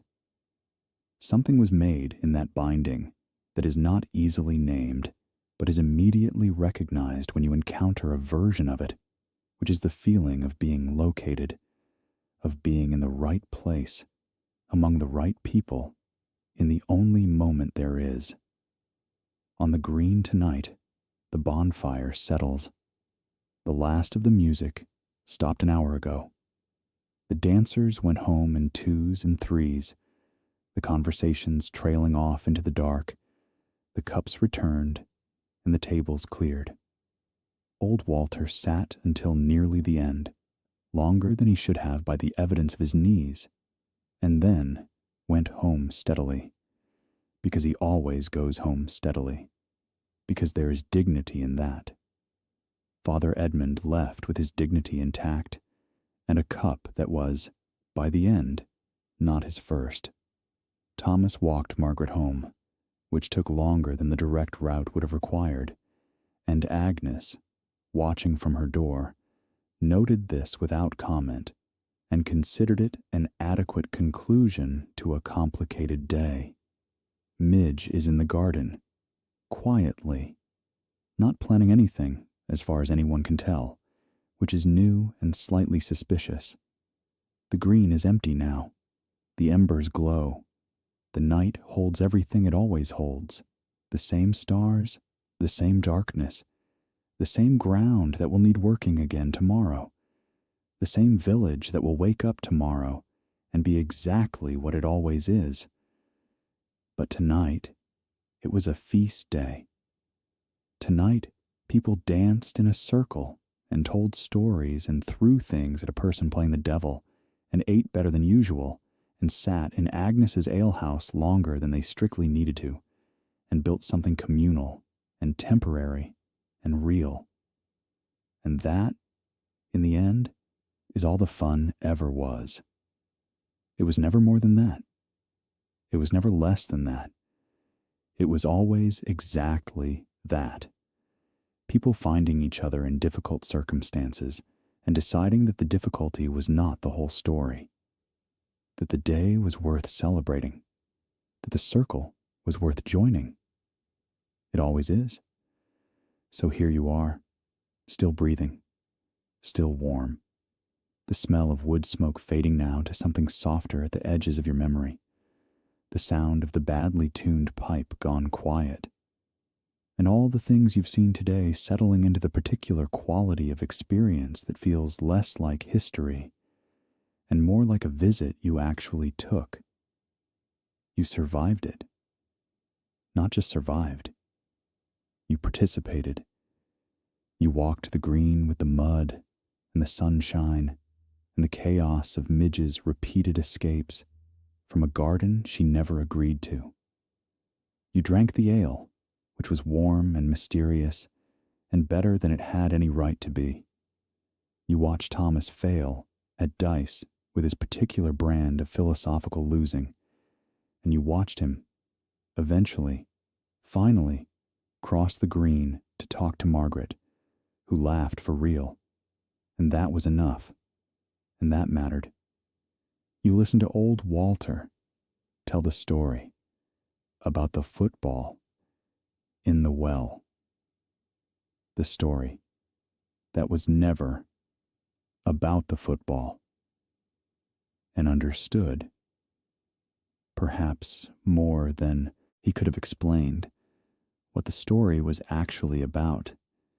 You watched Agnes run a village from a doorway with a cup in her hand and a goat in her garden, and the quiet authority of someone who has never once needed a title to make her importance felt. You watched Father Edmund not quite pretend to not enjoy himself, which is its own kind of art form, and you stood at the edge of the bonfire in the warm summer dark while the circle went around and the music continued, and the world was, for a few hours, exactly the size it needed to be, and no larger. These people had none of what you'd recognize as enough. Not enough comfort, not enough medicine, not enough options, not enough time before the obligations started again. And yet, they built a life that contained music and laughter and community and love and story and the slow, particular satisfaction of a feast day completely and properly used. They did it with what they had, which was each other and the land and the long accumulated tradition of how to be human together in one place across many generations. They were not sad people. They were not merely surviving. They were, on days like this one, genuinely and fully alive. Alive in a way that was textured and communal and embedded and real. In a way that many people with considerably more comfort and considerably fewer obligations would struggle to match if they were honest about the comparison. They were tougher than history tends to give them credit for, funnier than the textbooks leave room for, more inventive in their pleasures, more resourceful in their celebrations, more genuinely connected to each other than a life of grinding labor and institutional obligation would seem to permit. They were human beings, doing the oldest human thing, finding each other, making something together, deciding that today was good enough to celebrate, and then staying long enough to mean it. They were people, just people, in the mud and the smoke and the scratchy wool, dancing in a circle they didn't design to music they didn't compose, playing games that had been old when their grandparents were young, and building in the doing of all of it something that held them, something that was theirs, something that, in the forms it took and the purposes it served, has never entirely gone away. And right now, in this moment, you have things they never had. You have a mattress that is neither straw nor in the process of becoming a small ecosystem. You have a blanket that can be washed and dried quickly and does not carry the accumulated winter of previous occupants. You have a room that is yours, with a door that closes and a temperature you can adjust without building a fire, and clean water that arrives without requiring you to go anywhere in the dark and cold to collect it. You have medicine that works in ways that can be explained and predicted. You have a body that today has not been required to perform the sustained physical labor that was, in 1265, simply Tuesday. And if it has, you have ways of recovering from it that Walter and Agnes and Thomas and Father Edmund would have considered miraculous on a good day and impossible on any other. You have all of this right now, in the dark, in your bed, in your warm room, and it is, by the standard of almost all of human history, an extraordinary abundance that is easy to forget to notice because it is always there. The real thing, the permanent thing, the thing that Walter knew in his bones, and Agnes knew in her practice, and even Thomas was beginning, at the edges of his awareness, to understand, is that the quality of a human life is not produced by its material conditions. It is produced by what people do inside those conditions, and what people have always done, in every condition, in every era, with every degree of abundance and deprivation and difficulty, is reach for each other, make something together, find a reason to celebrate, and then find their way back to the fire. These are not luxuries. They are not optional extras that good circumstances produce. They are the oldest parts of being human, and they survive everything, and they are still here, and they still work. And they worked tonight in an English village in 1265 with exactly the same fundamental mechanism that they work tonight. Wherever you are, in your bed, in the dark, you've had a long day, a long, strange, full, good day. Put it down gently now, the way you put something down that you've been carrying, and that turned out, when you finally set it on the table, to be lighter than you remembered. Let the green go quiet. Let the fire go down.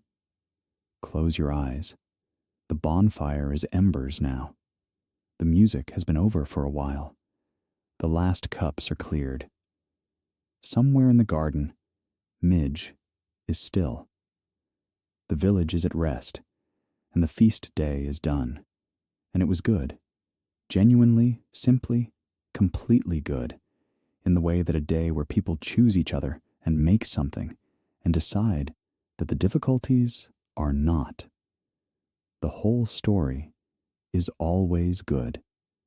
In any century, in any field, by any fire. Sleep well. The feast will keep until morning. Good night.